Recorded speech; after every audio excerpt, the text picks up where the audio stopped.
All right, you're about to hear a podcast with a guy who does over $1 billion a year in sales, and yet 99.9% of you have never heard of him. It's my friend Craig. He is the smartest marketing mind I know, period. And in this podcast, he talks about the 3 greatest lines in marketing history, and he breaks down why they work. He breaks down the ads that he used in his business and how he took one business from 0 to 127 million in sales in year 1. Enjoy this episode with Craig Clemens. I feel like I can rule the world. I know I could be what I want to. I put my all in it like no days off. On the road, let's travel, never looking back. Craig, what's going on, man? We were just having a conversation out there, and you gave me this teaser that's unbelievable. You were like, well, you know, the 3 greatest lines in the history of marketing. And I had to put the finger up to your lips, like, we got to record this. And so we came in here, emergency podcast. Before you tell me the lines, I'll tell people who you are. So Craig Clemens, he created, he's done many things, but one of the things he created is Golden Hippo. It's a company you've never heard of, but it just crushes it. It's a e-commerce company. You guys have done over $1 billion of sales online. So whenever $1 billion a year. $1 billion a year. $1 billion a year. That's an important correction. Every time I talk to you, the marketing part of my brain just explodes. I just get so much smarter. And so you're one of my favorite people to talk to. And because every time I learn from you, I can go do something in my business right away that's going to make more money. So I always appreciate that.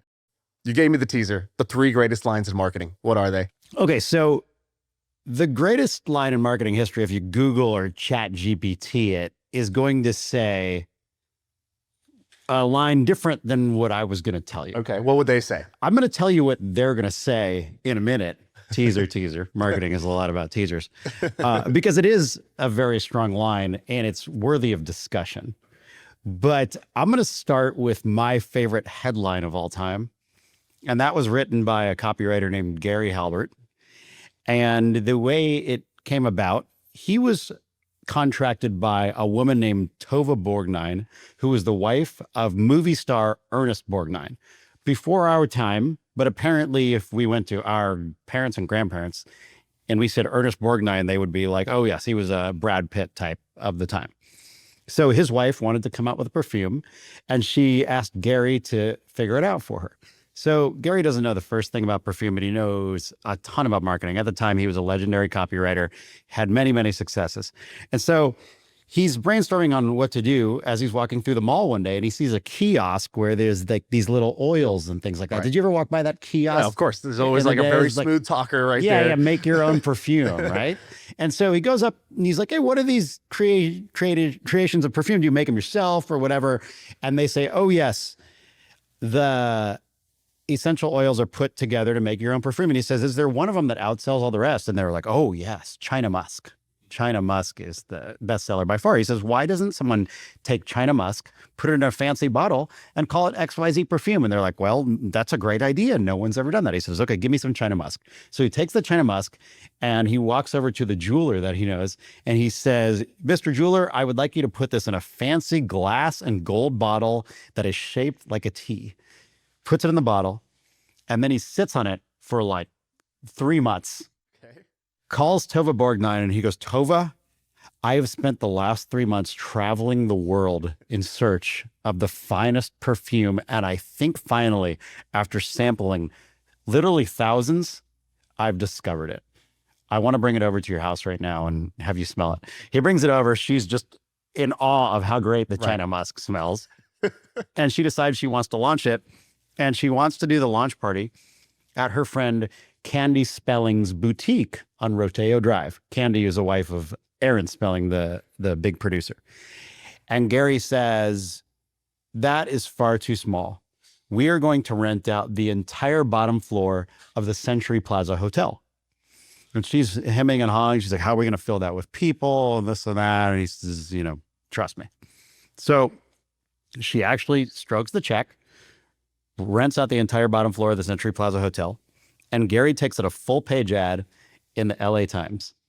And the headline is this: wife of famous movie star swears under oath her new perfume does not contain an illegal sexual stimulant. That was the headline in big letters.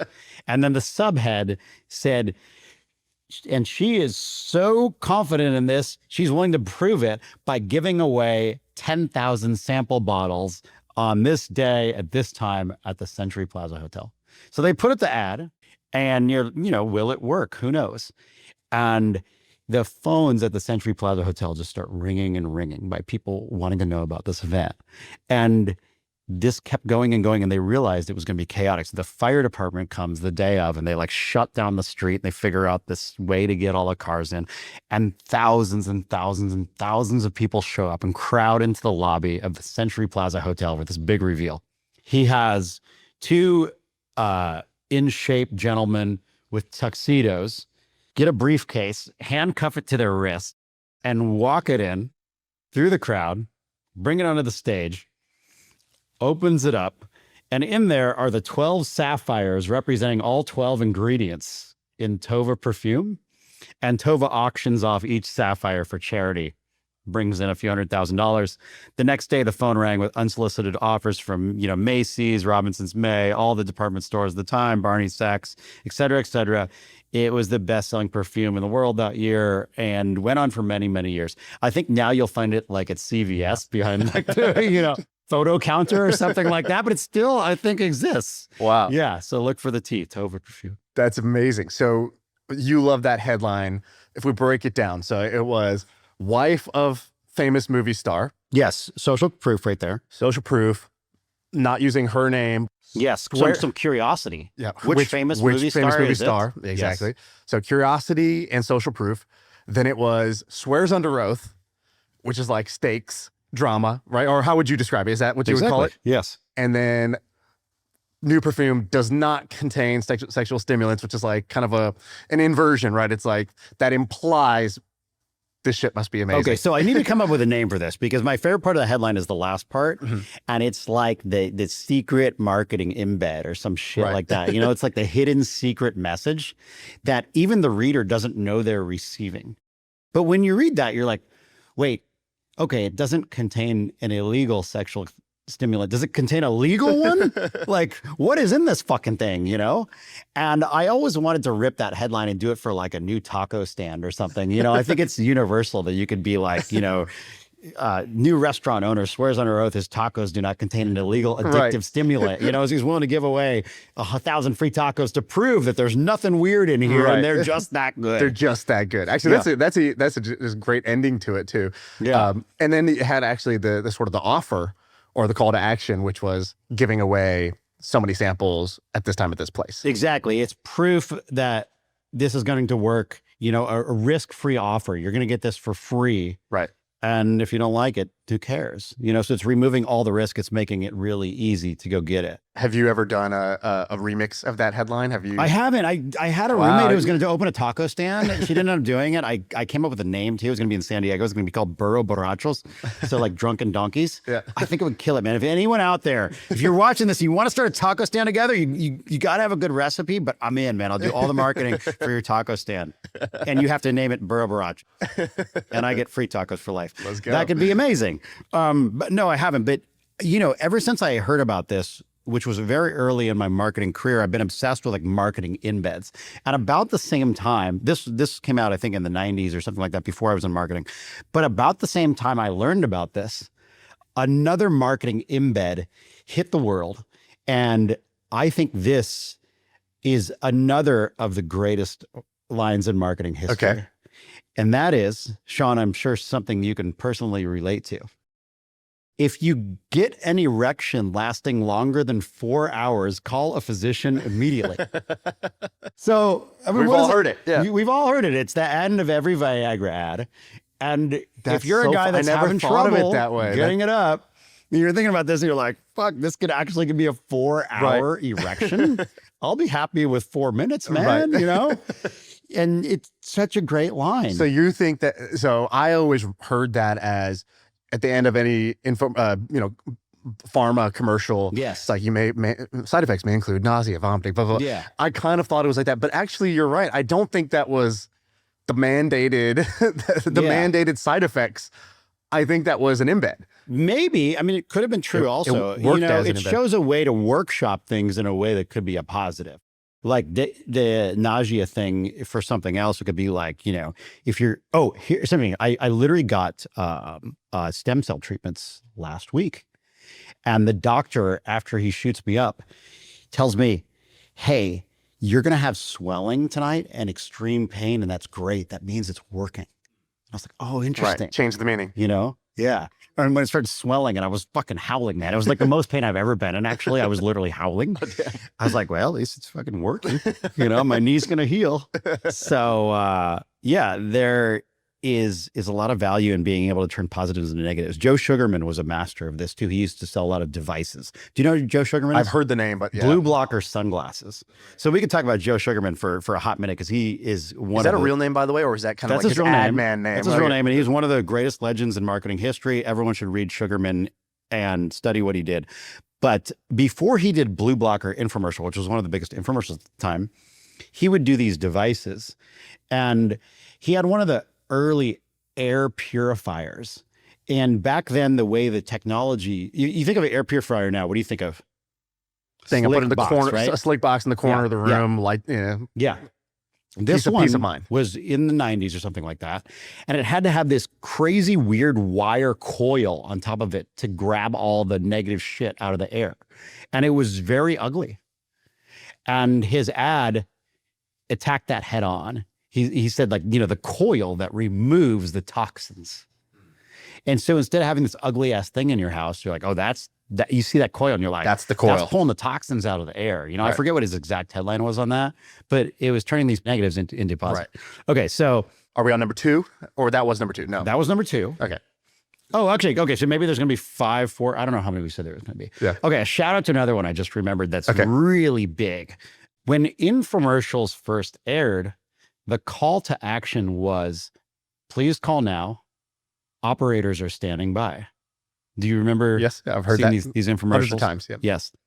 There was a woman, man, I wish I could remember her name, but it was a female copywriter that created this, and it changed the entire world of infomercials, and I think the entire world of selling.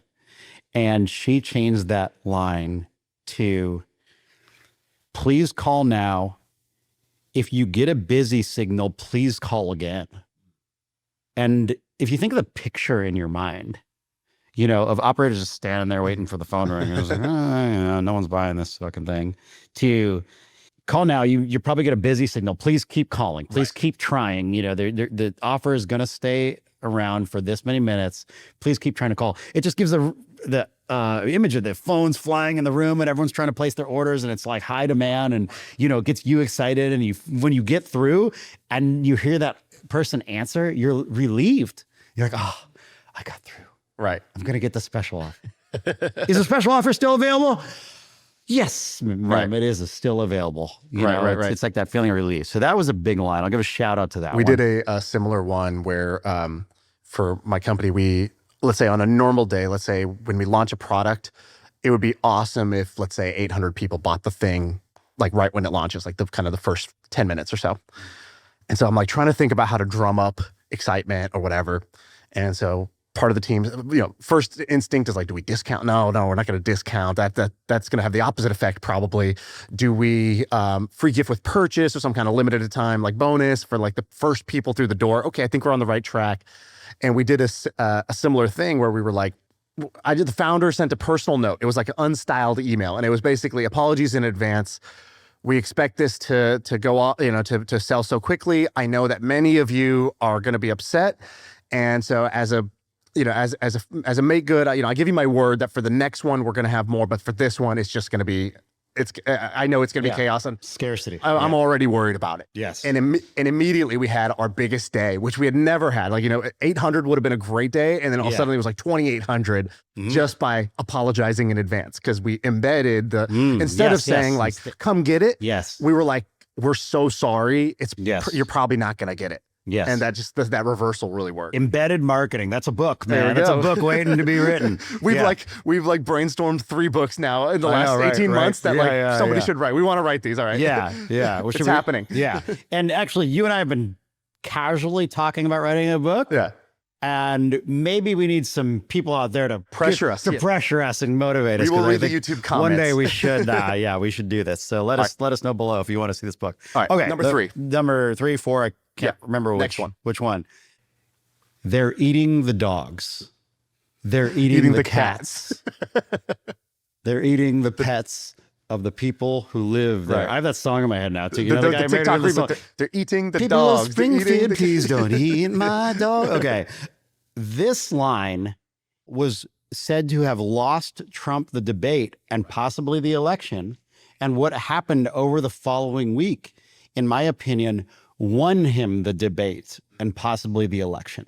Because that line of the 20,000 immigrants that had been legally migrated to Springfield, Illinois, town of, it was Springfield, Ohio? Yeah. Springfield, Ohio, town of 58,000, was torn apart by the fact checkers, torn apart by every news station in the world.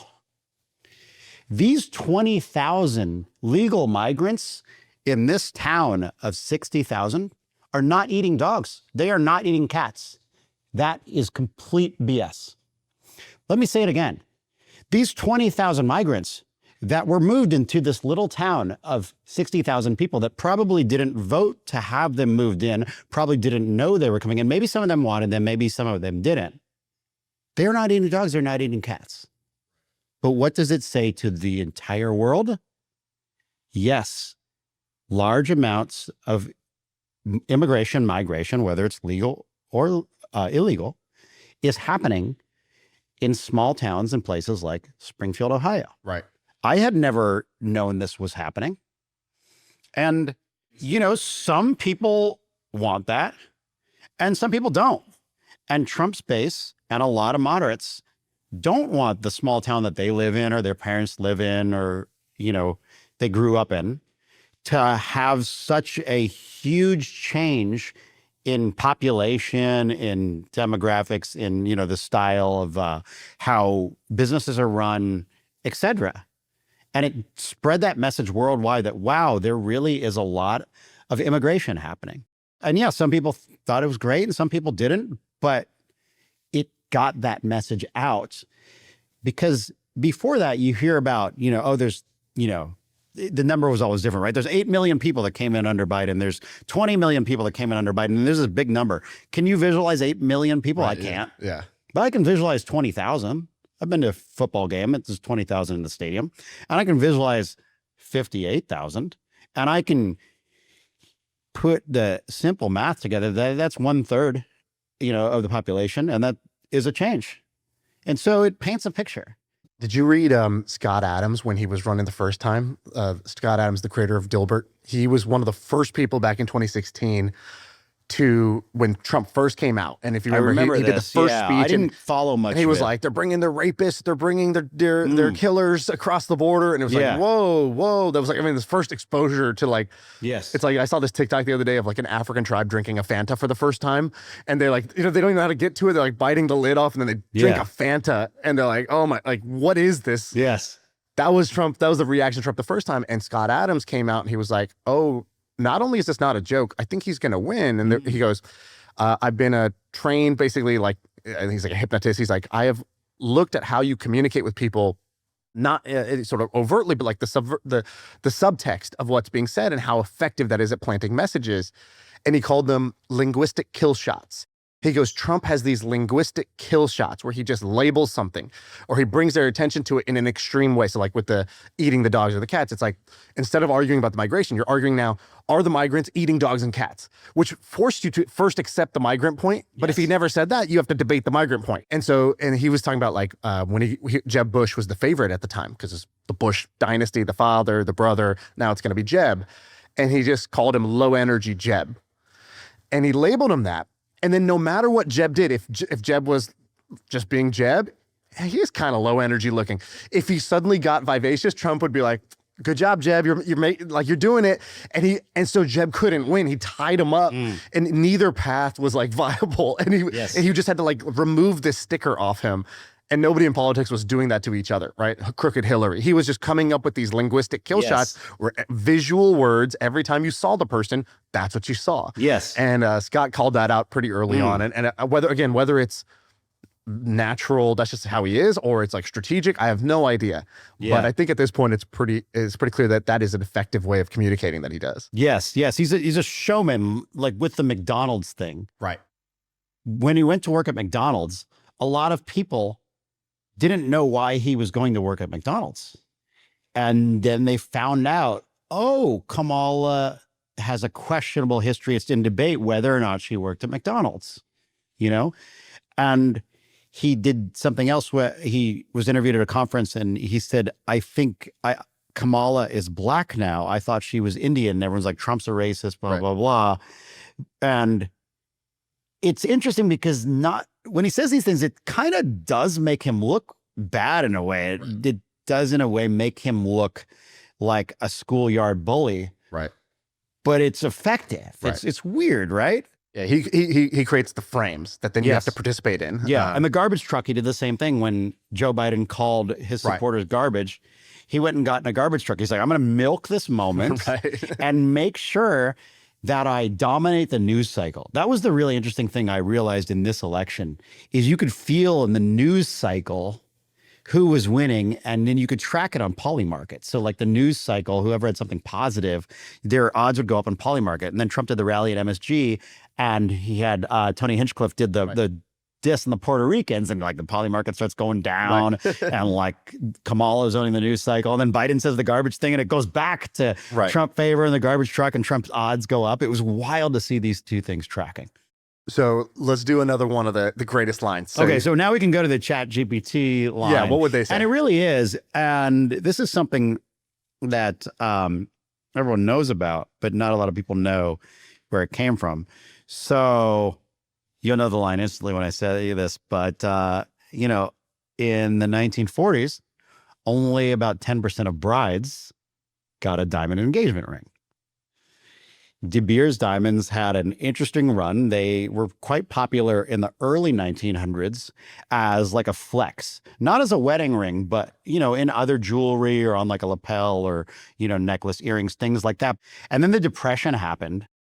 Around the same time as diamond mining got really good. So they had an oversupply of diamonds, and then they had people losing money. And then we should talk about Joseph Duveen too, the greatest art dealer of all time, because he invented the American art market. So people were spending money on art and things like that, and so taking more away from that luxury sector to go into another one. And it was a female copywriter, Frances Gerety, who was at an agency that De Beers hired, and the story goes is like she was frustrated and she was like, I don't know, at her last down to her last penny or something. And one night she's working on this campaign and can't think of anything, and then wakes up in the middle of the night with this line: "A diamond is forever." And what is interesting is that was the tie-in to engagement. Before that, the engagement ring would be like a plain band, a gold band. Right. Sometimes it would be like an offering, like a cow or like land or things like that. And an engagement is temporary anyways. Like by definition, an engagement is like a temporary period of time. So that's true. Diamonds are forever. Yes. Is like an exact contrast to that. Yes. And it's an embed because it then shows that if someone doesn't present a diamond, maybe they're not in it forever. Right. Right. And what woman wants a half commitment? Right. Ladies out there, do you want a half commitment from your man? So. And from what I remember reading about this, they went to Hollywood and they basically were giving directors diamonds, saying in the key moment, in the climax moment where the man professes his love, he's got to give her a diamond ring. And they embedded it in Hollywood, in movies, by literally bribing the directors in order for them to show that. So then you're watching the movie, and that's now now influences culture. That I guess that's how you do it. The big romantic gesture is to literally get down on one knee and hand her a gold, a diamond ring. Yes, that became used kind of top-down influence also to do it, right? And then scarcity, right? Because they limit the supply. So all the core marketing things, influence, social proof, that frame, diamonds are forever, scarcity, they kind of used all of it. Yes. And now there's this big debate going on between lab-grown diamonds and mine diamonds. Have you heard of this? Yeah, it's fascinating. Because I think they're 10%, 20% of the price or something like that. It's yeah, probably price controlled among the companies. 50 to 80% cheaper. Okay. It's the exact same rock. You could look at them under a microscope. In fact, it could be argued it's more perfect. Nicer, right? It's a more perfect thing. And so you can get a big rock for this.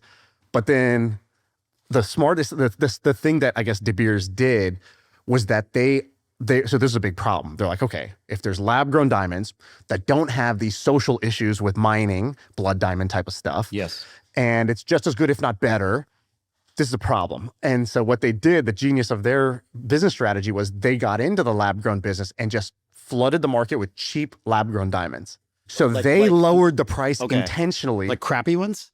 Good lab-grown diamonds, but they just lowered the price so much more that then the consumer's mind, it became a perception like, oh, wow. Like, yeah. If it was just like 20% less or something like that, it might actually be more competitive. They made it so much cheaper that they like took away the value, the perceived value, the prestige of the diamond doing that. I didn't know that. They were like involved in that process. Pretty crazy. You put me on to an incredible marketer, Gary Bencivenga, who I had never heard of. And he has this little example, little exercise that I loved, I want to share, which is like, I don't know if you remember this from learning his stuff, but he gives this example of kids going fishing. So it's like a lemonade stand type of example. So it's like kids are going fishing, they go to the fishing area and they want to sell bait. They want to sell worms. So they go, V1 is basically worms for sale, 99 cents or whatever, right? And so they go there. Not much sales, come back home. Luckily, the neighbor is a copywriter. It's like the story. Neighbor's a copywriter. He says, hey, why don't we level this up? And he goes, first lesson of marketing, you don't sell the product, you sell the benefit. So buy these worms, catch more fish. So they go back day 2, sell a little bit more with, these worms will help you catch more fish. Now they have a benefit. He goes, okay. And they come back, they're like, hey, what else you got? How can we make even more?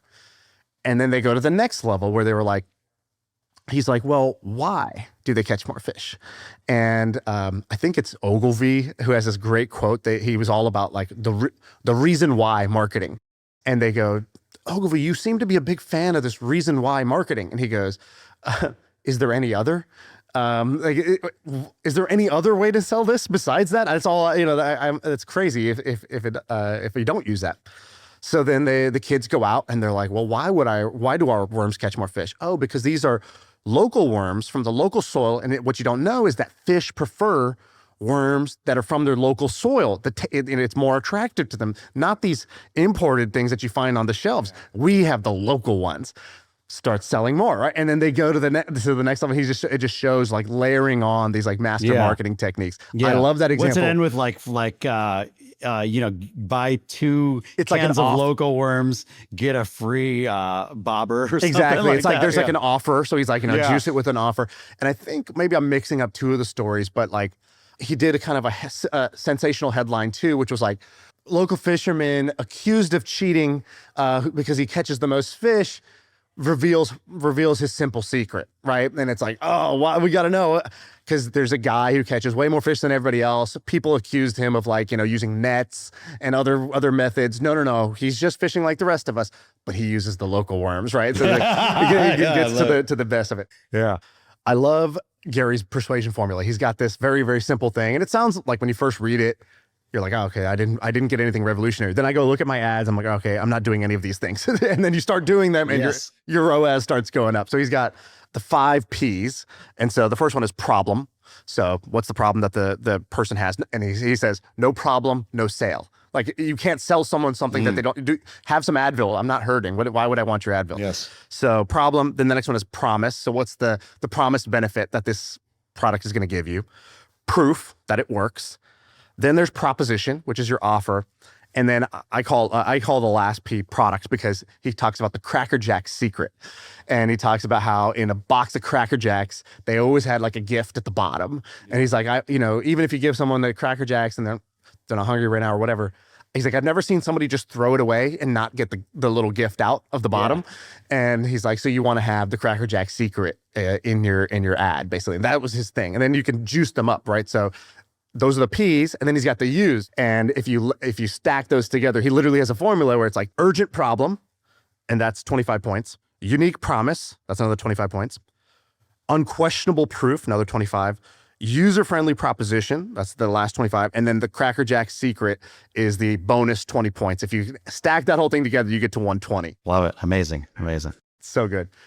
Who are the other ad men that you liked? Let's do that first. So you were telling me about an ad man that I've never heard of, or a marketing So legend. I actually study non-ad men now because I think I've gone through all the ad men. So we talked about Edward Bernays the last time I was on your show, but the guy I've been really geeking out on is actually an art dealer. Okay. Edward Bernays was a PR guy.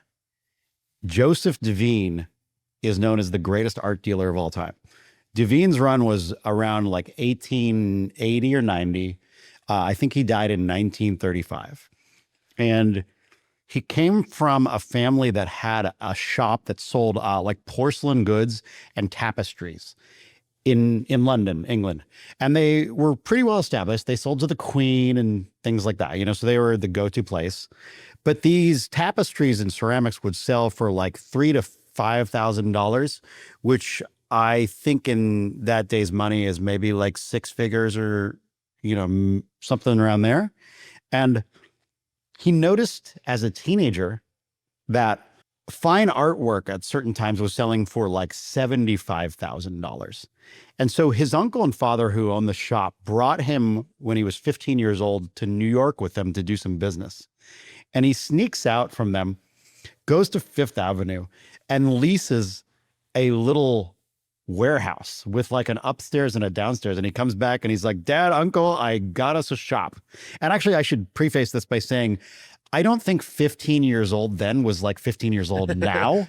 I think 15 years old then is when you're in the real world. Yeah. You're going to get your shit started. I think, was it George Washington led his first caravan of soldiers at like 18 or something? And he'd been a surveyor and a scout since like 15 years old.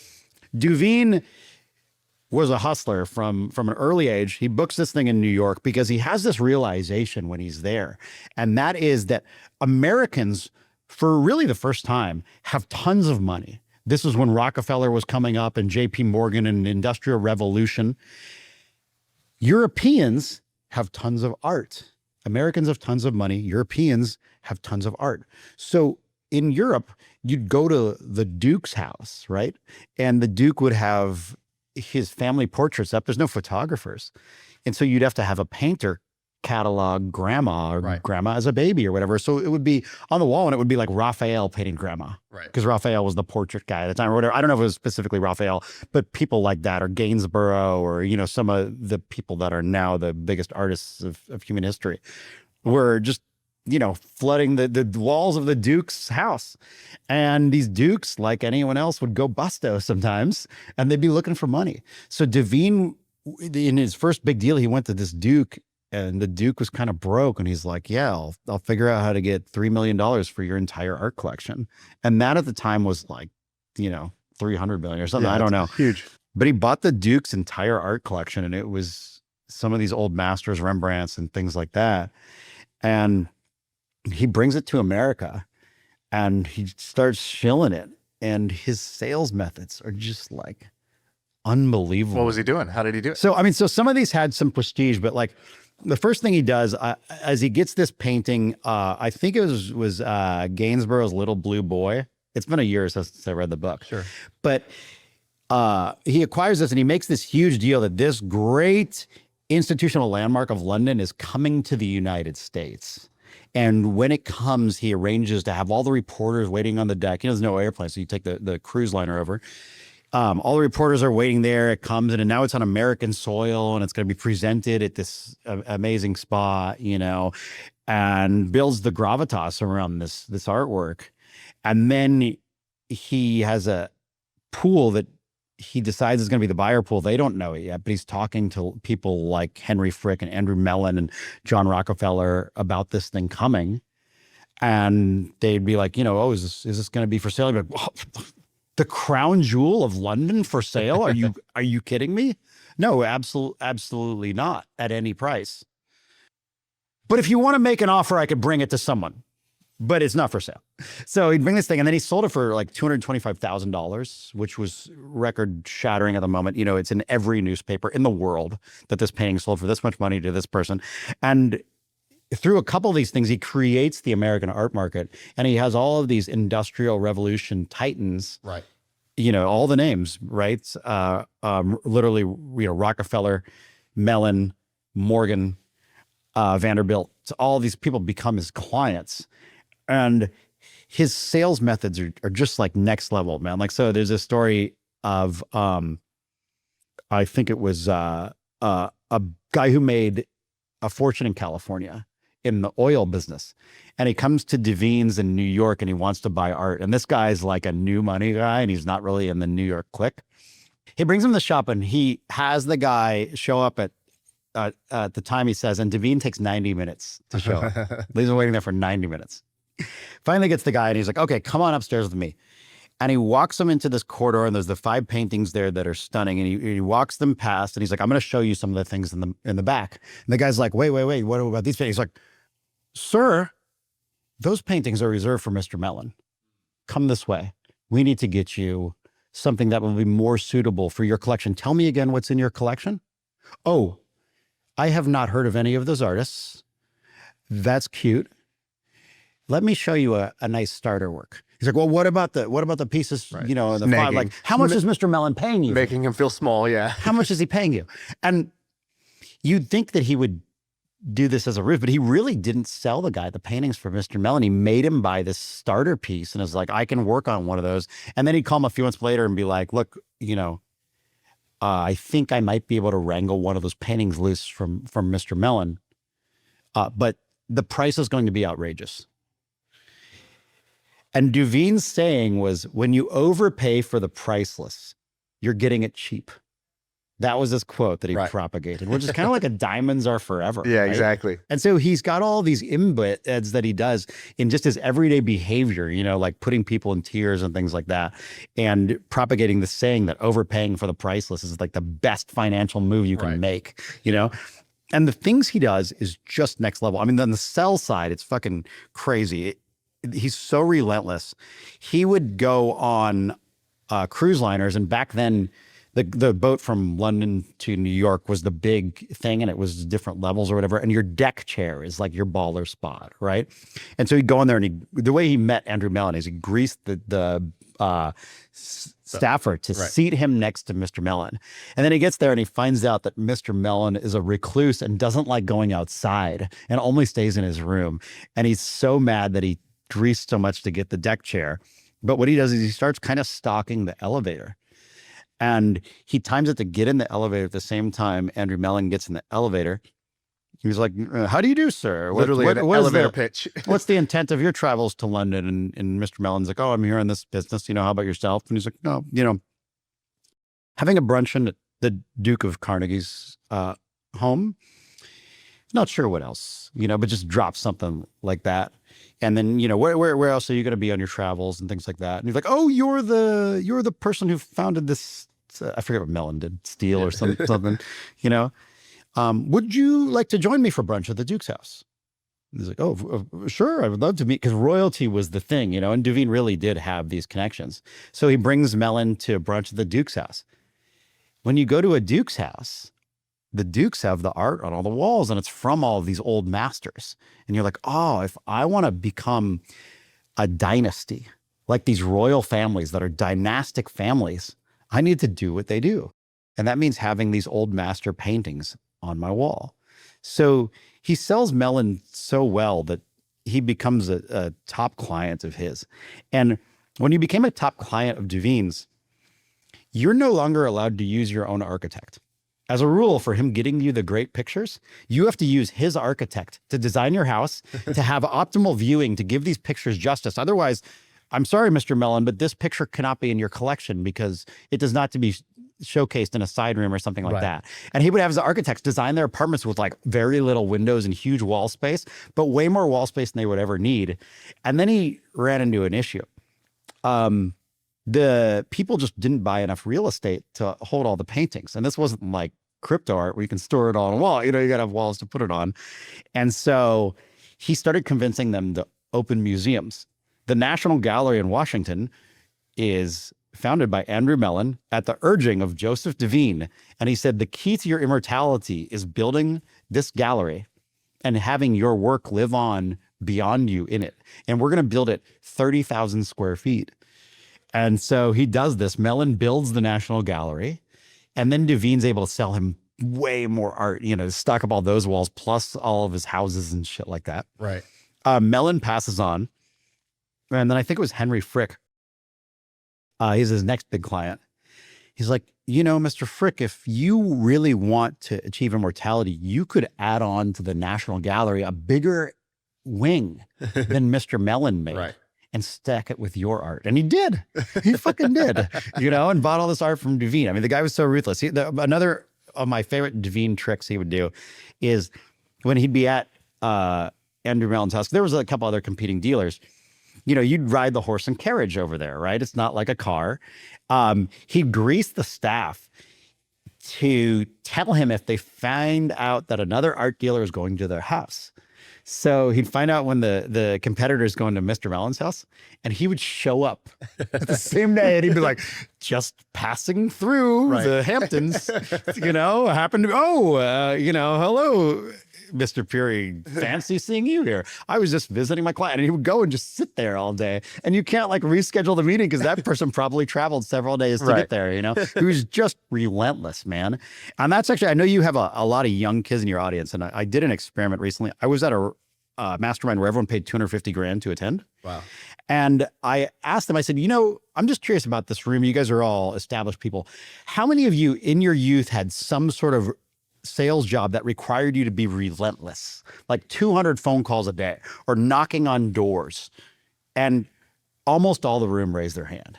I think it's something that really shapes them. Did you ever have a job like that? I don't think I had that kind of, I've noticed the same thing, but so we've talked to people who are a lot of Mormons who go on missions. That's the best. Dude, you spent 2 years in complete solitude, isolation, not talking to your family, selling Jesus to, whoever, right? You're selling religion to people who didn't ask for it necessarily. You're knocking on doors, you're facing tons of rejection.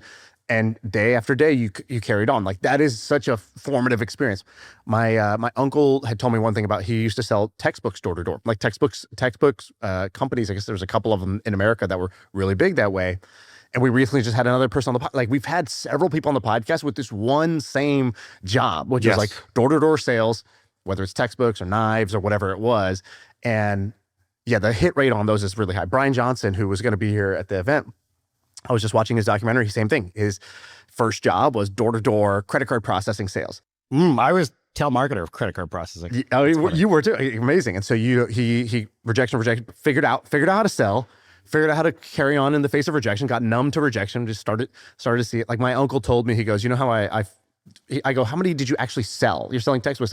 In a day, knock on 100 doors. How many do you actually sell? You're walking through the hot Atlanta, neighborhoods, sweating. And he's like, 1 or 2 or 3 would be an amazing day. Yeah. And that's about how I was in telemarketing too. It's about 200 calls. Shitty day is 1. 5 sales is an amazing day. Right. Which is just even if you hear those numbers, go actually do something hard where 97 times out of 100, you just get slammed in the face. And he goes, the way I did it was very simple. He goes, I just did the math and I realized, actually, I know I have to knock on 100 doors to get the 2 sales. So actually, I don't just count the revenue from the 2 yeses. I just assigned a price to every no. So he's like, a no is worth $50 for me every time I collect a no. All right, that was a 50. I wasn't just coming up with the 0. I wasn't coming up empty every time. It was a psychological trick that allowed me to see the no's still as progression, because I'm just getting closer to that yes, the 1 out of 100 or 2 out of 100 that are going to happen. And so I've actually used that in fundraising, for example, where it's all right, I'm raising funds for a company. It's when investors reject your company, it's a very personal thing. And what ends up happening is people don't raise money. And then you ask them, well, how many calls did you make? How many meetings have you had? And they just have a funnel problem. It's you guys haven't had enough conversations because you're afraid of rejection, or you're avoiding rejection, or you tasted some rejection and it scared you off. Yeah. But it's a numbers game. And the way to do it is put a dollar value even on no's. Yes. I like that method. I was going to ask you one last thing, which is, what's the best way to get great at writing ads? If I wanted to go from, okay to good or good to great, what do I do? I do a lot of it. I'm assuming practice is a big part of it, but is there a better way to practice versus okay, this is funny, man. You have to be studying ads. So right now, we're at an event. Yeah. An event. We call it Hoop Group now. Hoop Group, high level group. And I meet this guy who's got a 13 million YouTube channel. And I'm like, what's your channel? And I go to type it in. There's like 5 people behind me and they type it in and they see the ad pop up. And they're like, come on, Craig, you don't subscribe to YouTube, right? You can't afford the $50 or whatever, you know? And I'm like, are you fucking kidding me? An advertising guy is going to turn off the ads? Right.